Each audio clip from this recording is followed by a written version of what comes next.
அச்சோக்கா எனக்கு கையில் அடிபட்டுருச்சுன்னு சொல்லி ஒரு பாட்டி கிட்ட போய் எனக்கு தலை பின்னி விடுவீங்களான்னு கேளுங்க. பின்னி விட்டா அவங்களுக்கு காசு கொடுத்துட்டு வாங்க போய் நம்ம பாட்டியை பார்க்கலாம். லைக் பண்ணுங்க, சப்ஸ்கிரைப் பண்ணுங்க. வாங்க போலாம். பேண்டேஜ் வாங்கிட்டு உயிருக்கு ஆபத்து இல்லையா டாக்டர்? பாட்டி என்ன 16 ரூபா தான் இருக்கு, இந்த 16 ரூபாய்க்கு பூ கொடுங்கன்னு கேக்குறேன். என்ன கேட்ட? 16 ரூபாய்க்கு பூ தாங்க பாட்டி. 16 ரூபாய்க்கு 16 ரூபாய்க்கு எப்படி கேட்குற பூ? 16 அப்படி அதுவீங்க.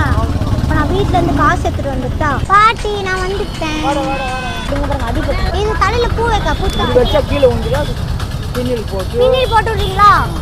கேட்கவே இல்லை, அவங்களே வச்சு விடுறாங்க. பாட்டி பூ வச்சு விட போறாங்க. சொன்னல சாமிக்கு காசு கொடுக்கணும், சாமிக்கு காசு கொடுக்கணும்னு சொன்னல, நீங்க தான் அந்த சாமியே.